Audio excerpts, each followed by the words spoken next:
यहाँ ब्रज में नंद बाबा हैं 80 साल के और यशोदा मैया है 90 साल की। और महाराज इतने बुढ़ापे में भी अभी तक एक बालक न है।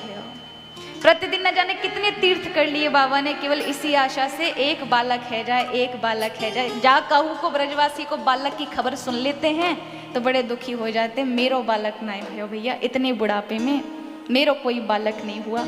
अब ब्रजवासियों ने सभी ने मिलकर 1 वर्ष तक एकादशी रखी बाबा के लिए कि हम बाबा के निमित्त एकादशी व्रत करेंगे, जिससे बाबा के यहाँ स्वयं नारायण ही बालक बनकर आए। ये ब्रजवासियों का प्रेम था।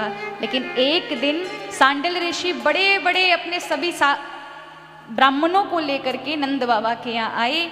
नंद बाबा के यहाँ बैठे तो बाबा ने बड़ी खीर रबड़ी ते बड़ो भोग लगायो। सभी संत बड़े राजी हुए। उन्होंने कहा बाबा कछु मांग ले। तो एक ब्रजवासी ने कह दिया बाबा के तो कोई बालक ही ना है, देनो हो तो या कोई बालक दे दो। तो कहने लगे पुरोहित जी अच्छा है तुम्हारे बालक नहीं नंद बाबा। नंद बाबा कहने लगे अब क्या करें महाराज, भाग्य में ही ना हो। बोले तो तेरे बालक हो वो। नंद बाबा कहने लगे इतने बुढ़ापे में 80 साल की आयु में कैसे बालक हो वो। बोले हमारा आशीर्वाद है, तेने में छक्के रबड़ी खवाइए तो तेरे बालक जरूर हो वो। फिर तो नंद बाबा उछल के कहते हैं तो हमारे यहाँ गैयन की कोई कमी ना, 9 लाख गैया नित्य की रबड़ी खाओ, बस बालक है जाना चाहिए।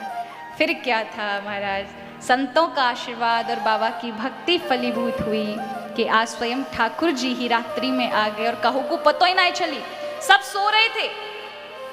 और आज जो ही नंदा ने देखा कि सब उजालो है गए, अभी तक कोई किसी की आवाज नहीं आ रही, भाभी कैसी है जाके देखूं तो सही।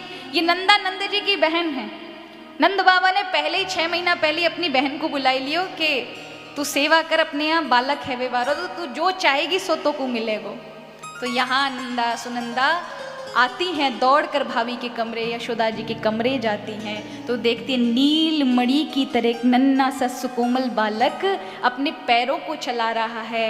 जैसे ही नजदीक आती और देखती अरे लाला भयो है, खुशी के मारे पागल हो जाती है गयो है गयो है गयो है गयो है गयो है गयो कह के दौड़ती है। सभी ग्वाल बाल उड़ जाते का है गयो, तो एकदम चुप हो जाती, कछु ना भयो। मन में सोचती अगर इनको पतो चल गई और इन्होंने बाबा ते जाए के कह दी कि लाला भयो है तो ये ग्वाल वालन को सब माल मिल जाएगा, मोकू कछु ना मिलेगा। तो सबसे पहले मैं दूंगी खबर। और जा करके दौड़ कर कहती है कि भैया कहाँ है, नंद बाबा कहाँ है। बोले वो खिरकन में माला सटका रहे हैं। तो जा करके दौड़ करके गौशाला में जाती है, नंद बाबा माला फेर रहे, सभी ग्वाल वालन के बीच में बैठ करके प्रतीक्षा में कि कोई खबर आए बालक भयो है का भयो है। तो माला जपनी चाहिए ओम नमो भगवते वासुदेवाय, और माला जप रहे अभी तक तो भयो ना है, ना जाने कब होएगो, अभी तक तो भयो ना है, मेरे लाला ना जाने कब होएगो। और इतने में नंदा सुनंदा दौड़ कर आती है, भैया। नंद बाबा तुरंत माला रख देते हैं। चोरी क्यों आई है बता, का भयो है, लाला भयो या लाली। बोले बाबा तेरो मनोरथ फल गयो, अपने घर बड़ो ही सुंदर लाला भयो है। इतना सुनते ही बाबा ने तिजोरी की चाबी दे दी नंदा को और कहा तेरो मन जो चाहे सो तू ले ले, तेरे पास तिजोरी की चाबी है, तो को जो मन पसंद आए, तो को जो अच्छा लगे, नवलखा हार कंगन, तो को जो चाहिए सब तेरे हाथ में धन है। और नंदा बड़े आनंद के साथ थाल पीटती वही पूरे गोकुल में जा रही है, भैया बधाई हो, नंद के लाला भयो है, भैया बधाई हो। और फिर क्या था, पूरा महाराज ब्रज उमड़ पड़ा नंद बाबा को बधाई देने के लिए। हम भी चलते हैं। लाला जायो है नंद घर, लाला आयो है, हाँ लाला जायो है नंद घर, लाला आयो है।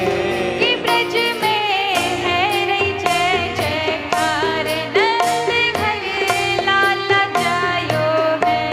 कि ब्रज में है रही जय जयकार, नंद घर लाला आयो है। बोलो नंद के लाला की, नंद बाबा की, यशोदा मैया की, ब्रज धाम की, ब्रजवासी रसिक वृंद की, जय जय श्री राम।